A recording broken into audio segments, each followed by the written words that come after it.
Haribo!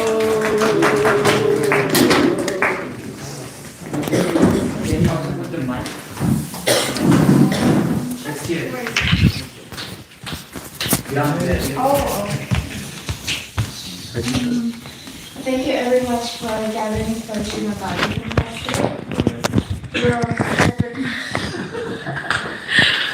Thank you, bro. We'll start with Mangalacharna.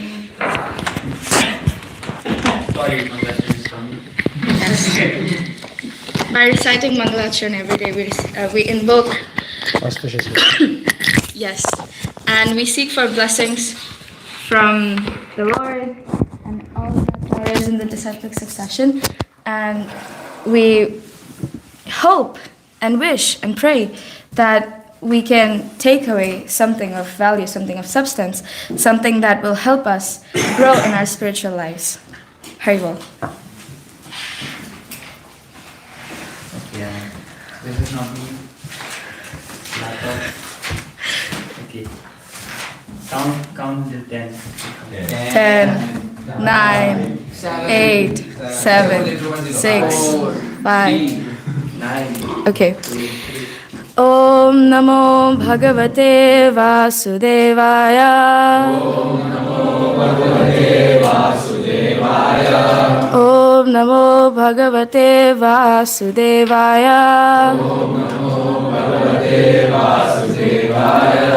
Om Namo Bhagavate Vasudevaya.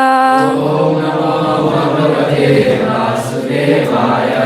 O my Lord, the all-pervading personality of Godhead, I offer my respectful obeisances unto you. Narayanam namaskritya naram chaiva narottamam devim saraswatim vyasam tato jayamudire. Before reciting the Srimad Bhagavatam, which is the very means of conquest, one should offer respectful obeisances unto the personality of Godhead, Narayana, unto Nar Narayan Rishi, the supermost human being, and unto Mother Saraswati, the goddess of learning, and unto Srila Vyasadev, the author. Nashta praeshu bhadreshu nityam bhagavata sevaya bhagavati uttama shloke bhaktir bhavati nashtiki. By regular attendance in classes on the Bhagavatam, and by rendering of service to the pure devotee, all that is troublesome to the heart is almost completely destroyed, and loving service unto the personality of Godhead, who is praised with transcendental songs, is established as an irrevocable fact. Om Ajnanatirmirandasya Gnananjana Shalakaya Chakshurun Militam Yena Tasmai Shri Guruve Namaha. I was born in the darkest of ignorance, and my spiritual master opened my eyes with the torchlight of knowledge. I offer my respectful obeisances unto him. Okay. I'm sorry. Okay, we'll start reading the verses that we have to cover. Is this working? I don't think it's on.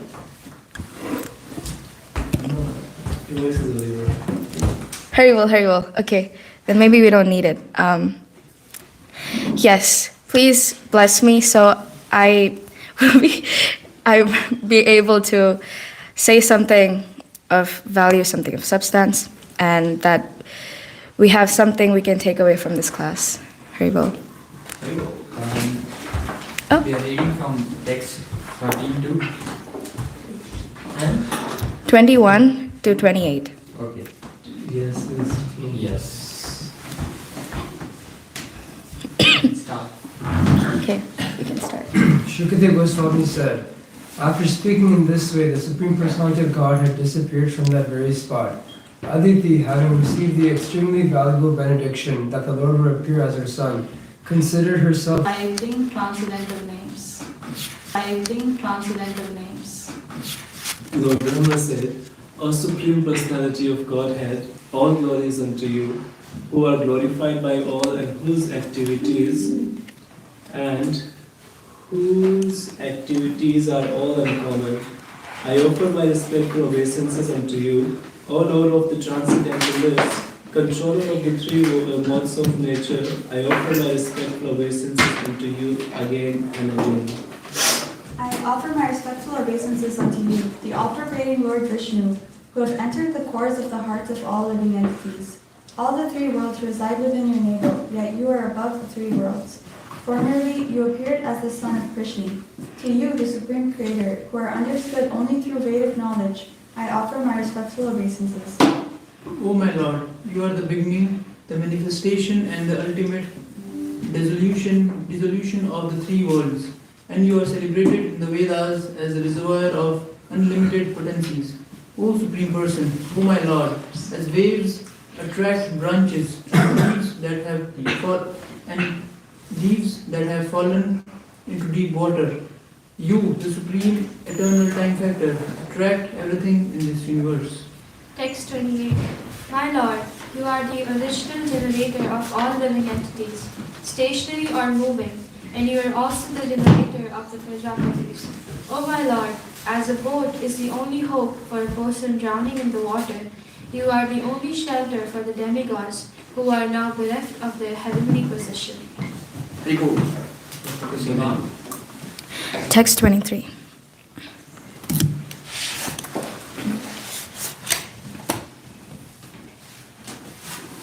Okay, we'll recite it. Sodityam viryamadatta tapasa chirasamritam samahita manarajan darunyagnim yathanile Sodityam viryamadatta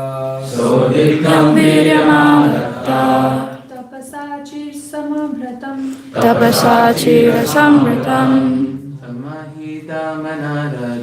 samahita manarajan darunyagnim rathanile Sodityam viryamadatta tapasa chirasamritam samahita manarajan darunyagnim yathanila sodityam viryamadatta Tapasa chirasamritam Samahita manarajan darunyagnim yathanila Sodityam viryamadatta tapasa chirasamritam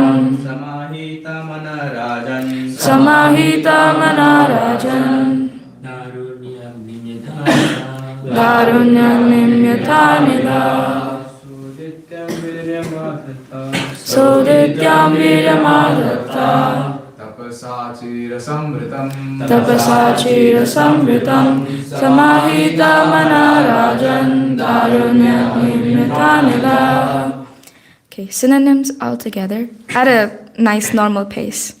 Saha, Kashyapa, Adityam, onto Aditi, Viryam, semen, Adatta, placed, Tapasa, by austerity, Chira Sambritam, restrained for long, long years, Samahita Mana, being fully entranced upon the Supreme Personality of Godhead, Rajan, O King, Daruni, as in firewood, Agni, fire, Yata, as, Anila, wind. Translation altogether. O King, as the wind promotes friction between two pieces of wood and thus gives rise to fire, Kashyapa Muni, whose transcendental position was completely absorbed in the Supreme Personality of Godhead, transferred his potency to the womb of Aditi. Who would like to read purport? Amalaharana. Thank you, bro. A forest fire begins when two pieces of wood rub against one another, being agitated by the wind. Actually, however, fire belongs neither to the wood nor to the wind. It is always different from both.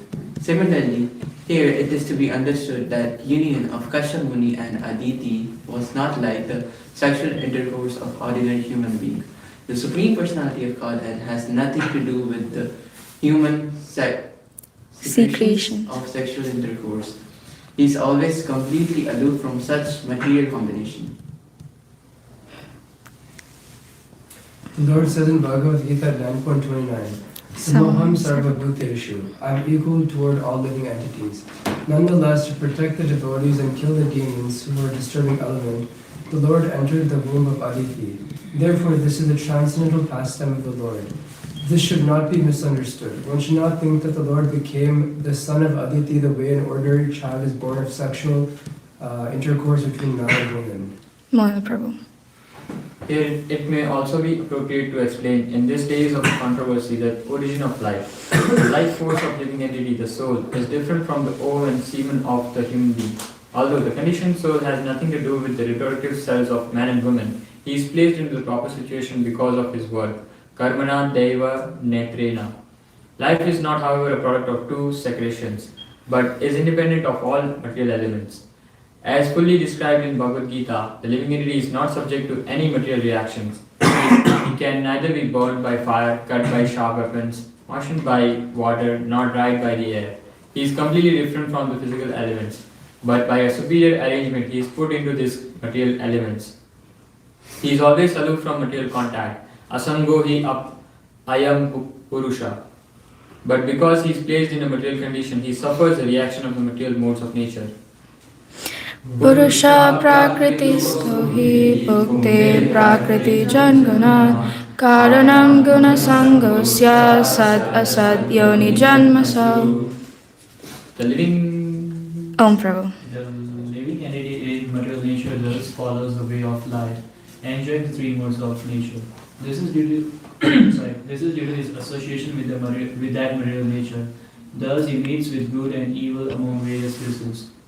Although the living entity is aloof from the material elements, he is put into material conditions and thus he must suffer the reactions of material activities.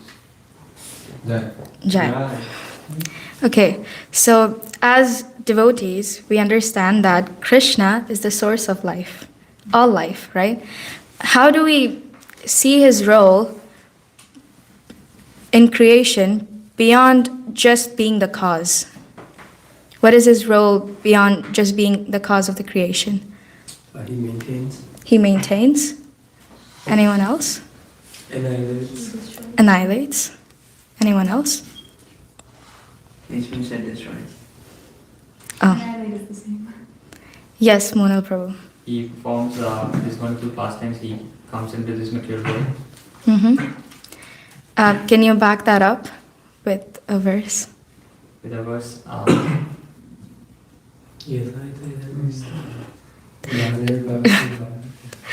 You can recite the whole verse, Prabhu, if you would be willing. Okay. Yes, Prabhu. यदा यदा हि धर्मस्य ग्लानिर्भवति भारत अभ्युत्थानम् धर्मस्य तदानीं सृजनम्. Very well. Yes. So Krishna is not just the creator, but also the maintainer and the controller of all living beings. And he enters as Paramatma in all the living entities, and he directs their wanderings throughout the world, right?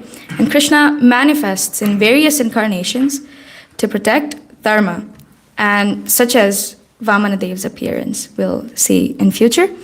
And he also empowers great personalities like Brahma to carry out the creation. So, except beyond just the role of creating the universe, he protects, maintains, he descends again and again just for souls like us, right? Now, how does understanding Krishna as the source of life influence our daily sadhana in preaching? How does understanding Krishna as the source of life influence our sadhana in preaching? How does it influence our daily lives? We feel gratitude. Feel gratitude? Anyone else? Monil Prabhu is falling asleep already. I'm thinking, I'm not falling asleep. The questions are very deep. We have a purpose, a meaning. A purpose, a meaning. Yes. Enables us to be more compassionate. Enables us to be more compassionate. How? I mean, You see that Krishna is the preparer in everyone. Mhm. You try to give things to others. Do good, nice. You guys covered almost all the points. Yes, Prabhu. It connects us with Krishna and then connects each other because we are all coming from Krishna. Yes. So it deepens our conviction that Krishna is our ultimate shelter, and it helps us surrender fully in our devotional services and practices. It strengthens our ability to counter material arguments and instill faith in newcomers that Krishna is the true origin of life. It helps us see the presence of Krishna in everything. So it helps us be more grateful and humble. It reminds us that every soul is eternal servant of Krishna, which helps us motivate ourselves that we should go out there and preach this message to everyone else so they can all take advantage of this movement. Okay, with that said, yes.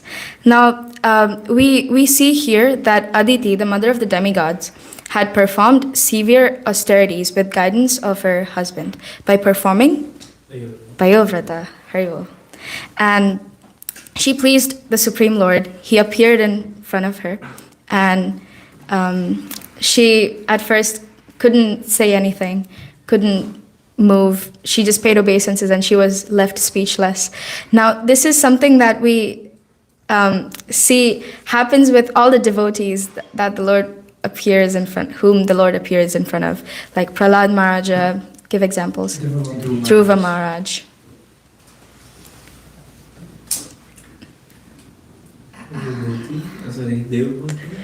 Devhuti. Yes. So when the Lord appears, the devotees are left speechless. Arjuna? Universal form. Smart. Yes. So they're all left speechless, and we read the descriptions of the hair standing on the end, and after the Lord blesses them, they become fully purified and they're able to offer prayers. So after the Lord blessed Aditi, she was able to offer prayers to the Lord, and pleased with her devotion, Lord Vishnu agrees to appear as her son, Vamana. And Lord Vishnu then enters Aditi's womb, signifying the divine origin of life. Lord Brahma, he watches this happening, and as soon as Lord Vishnu appears, he offers prayers also, glorifying the Lord's descent. Yes? When he realizes that he is in the womb, then... Yes, appears in the womb. Thank you. Yes. So, how does Krishna reciprocate with his devotees' desires while still remaining transcendental? Like here, Aditi had a desire to save her sons, help them get back their kingdom.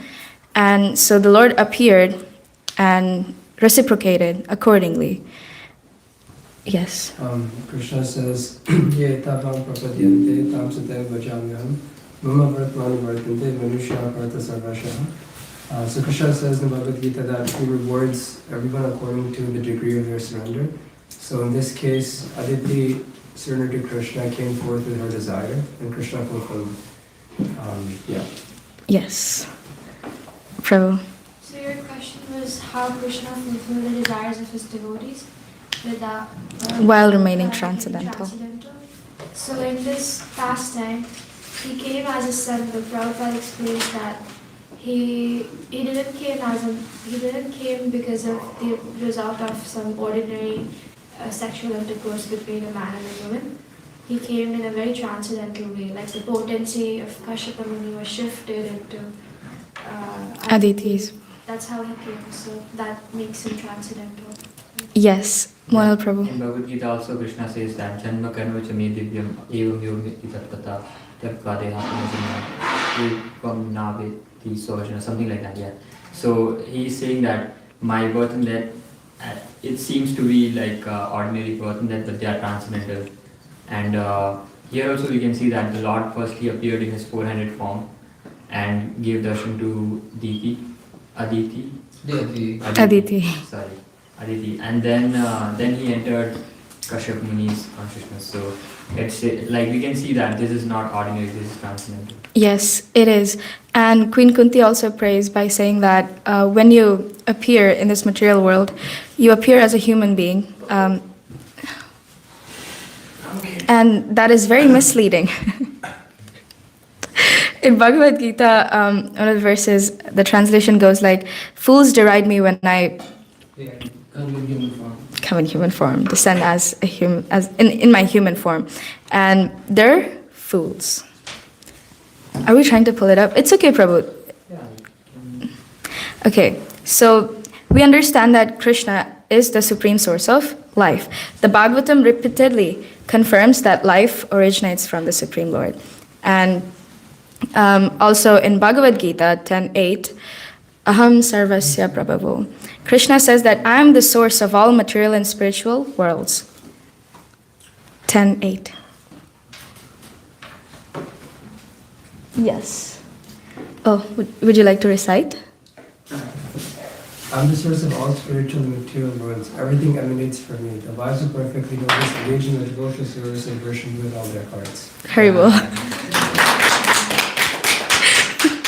So, how does this verse challenge the materialistic conception of creation?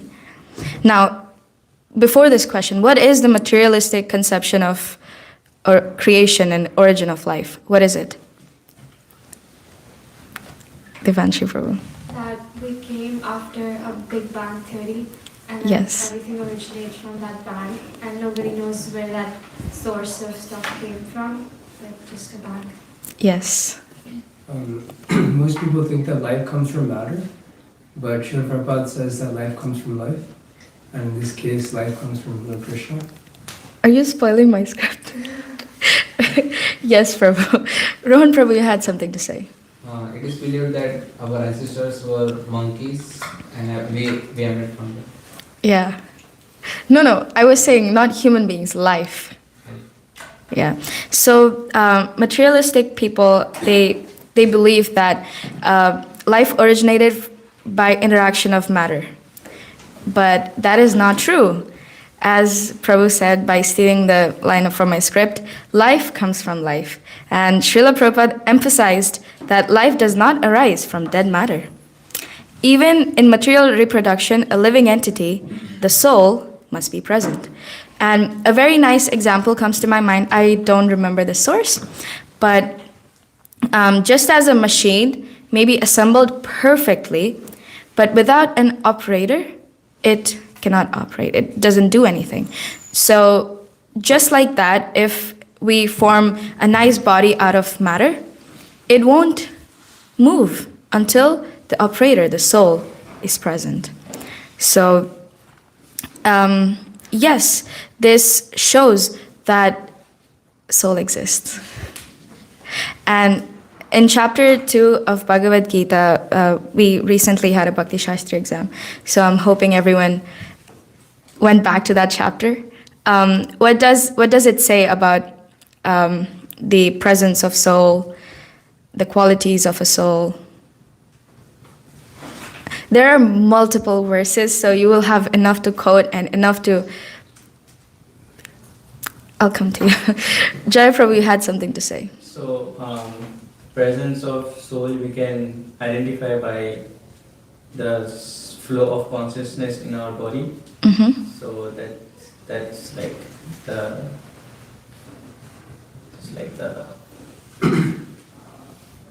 medicine. No, that's like the proof. Oh, that's the proof. Okay. Devanshi. The verse that we learned for Bhakti Shastri, Najaya Devya Deva Kadachan, that whole verse explains that soul is ever existing. It cannot be born. It cannot be moistened by water. Cannot be slashed by any weapon. Even if the body is staying. Yes. Rohan Prabhu.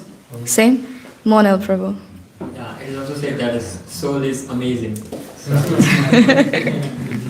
Yes. We all are amazing. Prabhu. Soul is spiritual, soul is completely transcendental, and that's why we like these things which are permanent, which are spiritual and transcendental. Yes. I was Yeah. going to say the soul is amazing. Okay. So there are. The main point is also that it doesn't get slaved when the body is asleep. Hmm. And dehinosmin yatha dehe, that the soul changes. Okay, so there are some strong evidences of in Bhagavad Gita that refutes the idea of materialistic conception of life and its origination. So the first one is dehinosmin yatha dehe, that just as the embodied soul continuously passes in this body from boyhood to youth to old age, the soul similarly passes into another body at the time of death. And a sober person is not bewildered by such a change. So this verse highlights that the living entity is distinct from the body, which is constantly changing. If life were merely a chemical reaction, the identity and continuity through bodily changes would not exist. Does that make sense? Yes? You can let me know if you have a question. Okay. The next one is 217. It says, that which pervades the entire body is indestructible. No one can destroy the imperishable soul. Chemicals, if you've seen, and we've all had to learn some chemistry at some point in our lives. And we also go to the labs and we see that they're kept very securely in glass containers, bottles, right? Why is that? So that the sun and the light does not interact with the chemicals and change it. Yes. Anyone else? You're right. Chemicals, they deteriorate over time, but the soul is eternal. This verse explicitly states that the soul cannot be destroyed, unlike material elements, which decay over time. And the verse that Prabhu mentioned, Najayate Miryate, the soul is eternal and never undergoes chemical transformations, unlike matter, which constantly changes forms. If life were a product of chemicals, it would be beyond birth and death. It would not be beyond birth and death. My bad. And the other one, 2:23-24, it says the soul can never be cut into pieces by any weapons, not burned by the fire, moistened by the water, or withered by the wind.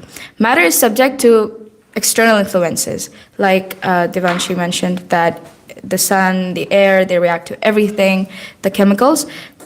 So fire can burn it, water can dissolve it, air can dry it, whatever can happen. But the soul is beyond all of this. It remains unchanged throughout life and death, proving that, well, we're not made of, we're made of matter, but that's not where we originate. And that's not how life originates. And Krishna clearly distinguishes between material nature, the dead matter, including all the chemicals, and his superior energy, which is? The soul. Yeah, the soul, the living entity, Jiva Bhutam Mahabahu. Marginal energy. Yes, the superior energy, the marginal energy. It's superior than the inferior, like the matter. Life is superior to matter. If life originated from chemicals, there would be no distinction between living and non-living things, right? So all of that, we could go on and on. There are a bunch of evidences in Bhagavad Gita all over. So let's stop there. Now, the summary is that soul is eternal. The soul is beyond physical destruction. Krishna differentiates living beings from matter. And with that said, we can move on. Let's talk about the divine appearance of Krishna. Unlike conditioned souls who are forced to take birth, why? Sorry? So the conditioned souls, all of us, were forced to take birth. Why is that? Yes? in chapter 15 there's a verse, Shariram Yada Bhaknati, Yachapit Kramati Ishvara, Grith Vaitari Samyati, Bahir Gandhana Bhashaya. Krishna says that the living entity in the material world carries different conceptions of life from one body to another, as the air carries aromas. Thus he takes one kind of body and again quits it to take another. Very well. Yes. The reason that Prabhu mentioned happens is because of his own karmic reactions and his own work that he does throughout the millions of lifetimes. Yes. So the two simple words are consciousness and karma. Yes. So unlike conditioned souls who are forced to take birth, Krishna's descent is it the result of the same two things? No. Krishna appears by his own will. Yes. And are there any verses from Bhagavad Gita that support that argument, that Krishna appears by his will and not because he's forced? Yes, but the next verse after that. Parisranaya sadhana vinashaya cha dushkrita. Yes. Anyone? Yeah, what's the translation? Yes, to protect the devotees, and to annihilate those demons, and to establish the dharma. Yes. Yes. So Krishna is never subject to birth and death like conditioned souls. He chooses to appear out of his own goodwill and his own internal potency. Unlike conditioned souls who take birth due to karma, Krishna appears by his own will to restore dharma. And he's never under compulsion. There's another verse, Avajananti Mamuda. It says that fools deride me when I descend in my human form. They do not know my transcendental nature as the Supreme Lord of all that be. So conditioned souls take material bodies due to karma, but Krishna's body is transcendental and not subject to material nature. He's above all of that.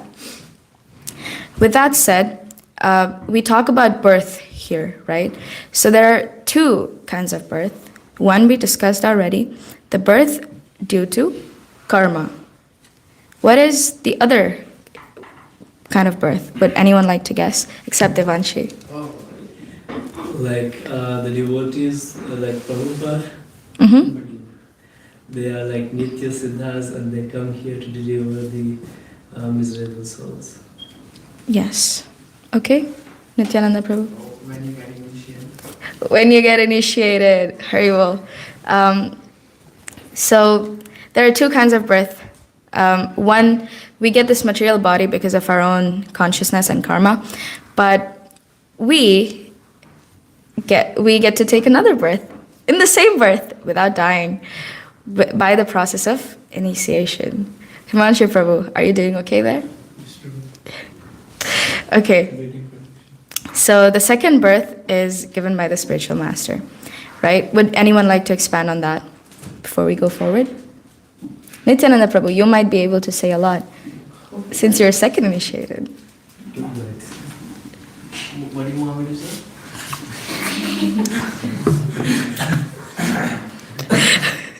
Yes, Prabhu. When someone has taken responsibility of your past karmas, and somewhere they have given you the words like, yes, if you follow the specific process, they'll get you delivered, they'll take you back to God. Yes. Prabhu. I'll just simply say the meaning as initiation means to initiate something. Basically, spiritual master, he acts as a connector and he initiates you towards your spiritual growth. Basically, before that it is mentioned in scriptures that any spiritual activity you are doing is actually to get a bona fide guru. Once you get that guru and he has accepted you, then your spiritual life initiates and then you start with it. Yes. Avinav Prabhu, you had something to say. Yeah, so the second birth is called Dvija, and Srila Prabhupada says that when you catch hold of a bona fide spiritual master just to guide you to act on a spiritual platform, then your second life begins. Yes. Jai Prabhu. So you cannot get a spiritual master without the mercy of Krishna, and you cannot get Krishna without the mercy of spiritual master. So that's a very big thing. Very well. Yes.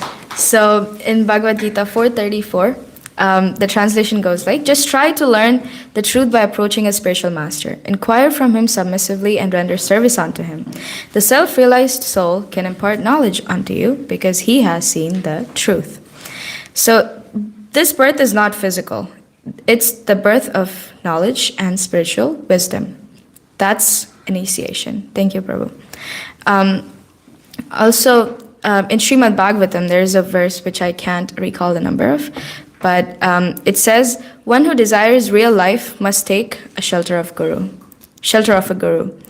And also, Chaitanya Charitamrita talks about the Bhakti Lata Bij, that the guru plants the seed of devotion in our hearts, and that he cuts the cycle of karma by giving us transcendental knowledge, and he liberates us from the material nature and material birth. And he connects us with Krishna. Without the guru, we cannot reach Krishna. The verse is 11.3.21. You're right. Tasmad gurum prapadyate jignasu shreya uttamam, right? Very well. Good job, Prabhu. So, are there any examples where we see, which there are a lot in Bhagavatam, where we see that a person meets a guru, the guru plants the seed of devotion, and the person is saved? Nityananda. Aren't we all? Yes. Examples from Srimad Bhagavatam. You had your hand up first. Dhruva Maharaj. Prahlad Maharaj. Parikshit Maharaj. The hunter, Mrigari. Yes. Parikshit Maharaj. Yes. Oh. Vyasadev. Jagai Madai. Shukadeva Goswami. Anyone else? From here. You don't have a guru, right? Krishna is the guru. Directly Krishna without guru in between. The Prachetas. Arjuna. So all the examples that we see in Srimad Bhagavatam, it all highlights the importance of a guru, right? And it's like a live wire that comes straight from Krishna. Now, has anyone here ever had the experience of turning the switch on and getting like a zap of current? Every single time. Every single time. Stay away from that switch. Stay away from that switch?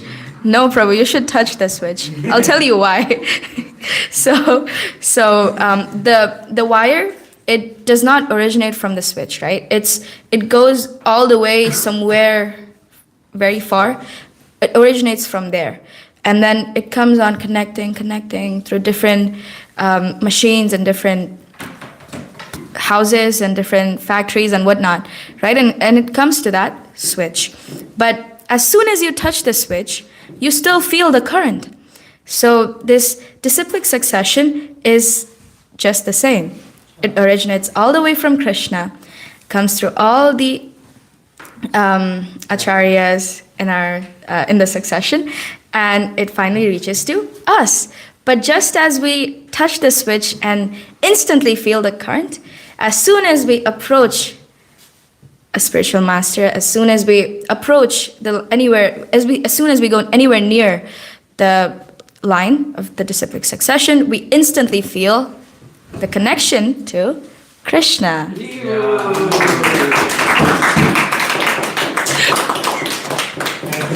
Thank you. Thank you very much. Prabhu has something to say. Yes. The blood flows to the body, circulates to the body like a machine, and flows to the part of the body which gives the knowledge. Yes. The wise person will understand this, will understand perfectly. You're right, Prabhu. Thank you very much. Yes. So everywhere in all of our scriptures, the importance of spiritual master is highlighted and mentioned. So if someone would like to share some experience, how has your spiritual master or any other guru in the disciplic succession changed your life? Rohan Prabhu. Yeah, just by starting, like by the mercy of Prabhupada, we won't be here. Like this one was not there, Bhagavad Gita was not there, so whole life was like the life changing one because of the mercy of Prabhupada. Yes, Haribol. Srila Prabhupada ki jai. Amala Harinam Prabhu. So I feel like spiritual master can be a Shiksha Gurus too.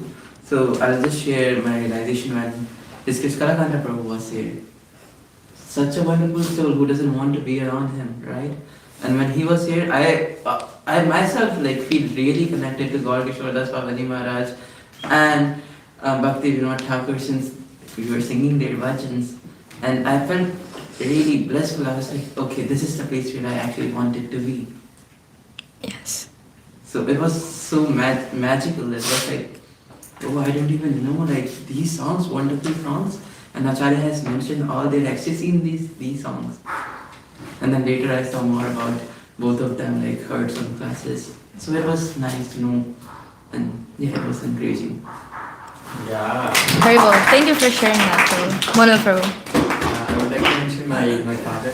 He acted as my Shiksha Guru. So from very young age, he showed me this path, and although I didn't follow it then, but he planted the seed so that when I came here, when I went through difficulties, I had something to hold on, and yeah, that really helped me. Something to fall back on. Yeah, anyone else?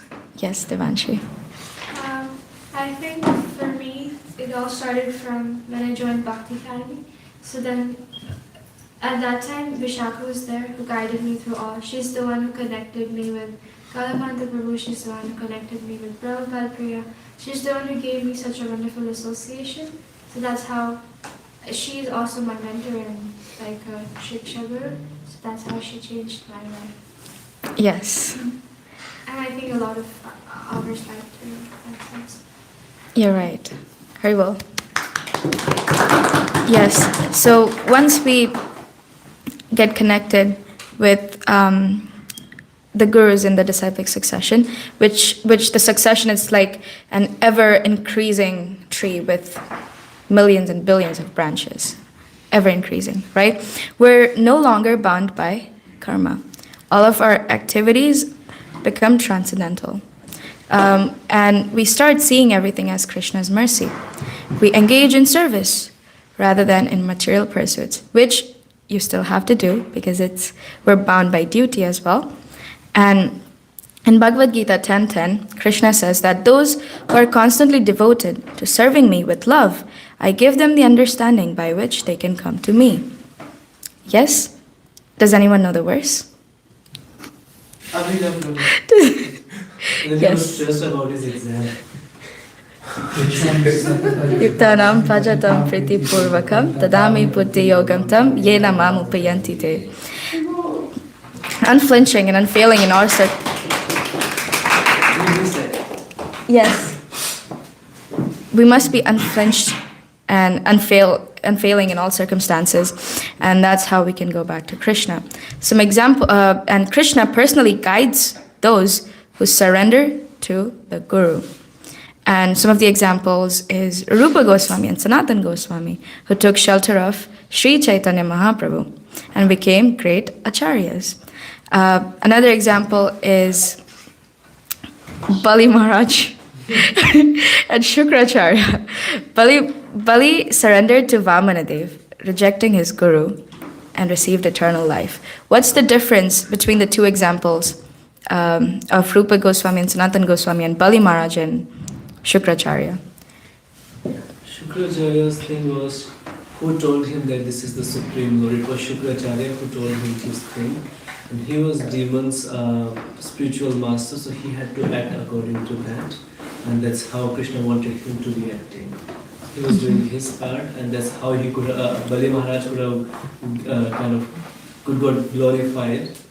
Sorry, could get glorified. Without that, the glorification would have been there. And Bali Maharaj could get tested as well because of that. Yes. Anyone else? We can understand that the importance of whom to accept as guru and whom to reject when. So when Sukracharya was not supporting him in surrendering unto the Supreme Lord, he was fit to be rejected.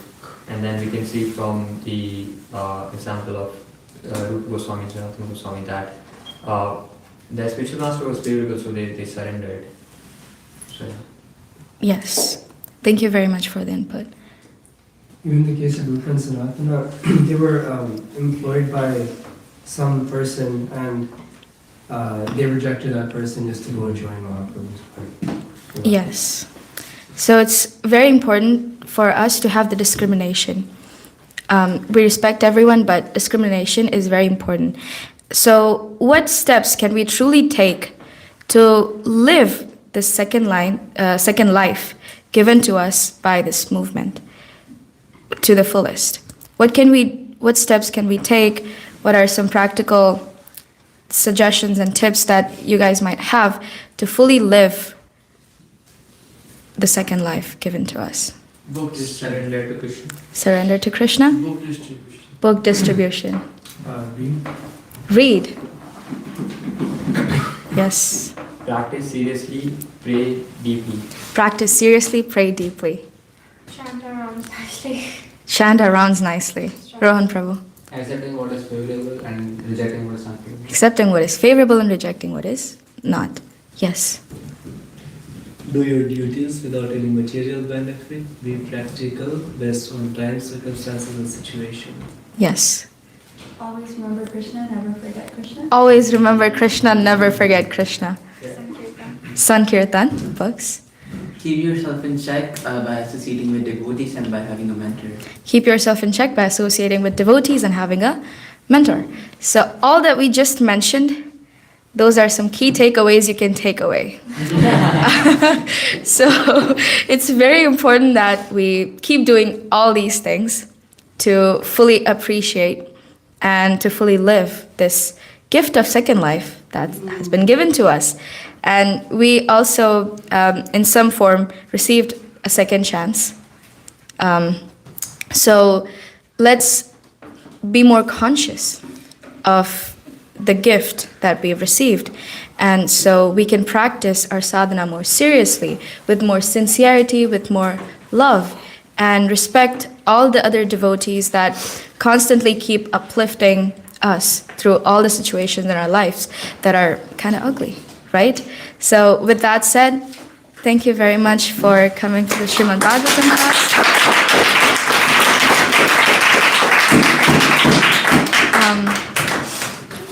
Again, if I said something that was wrong, please come to me, let me know, and I would appreciate a bunch of feedbacks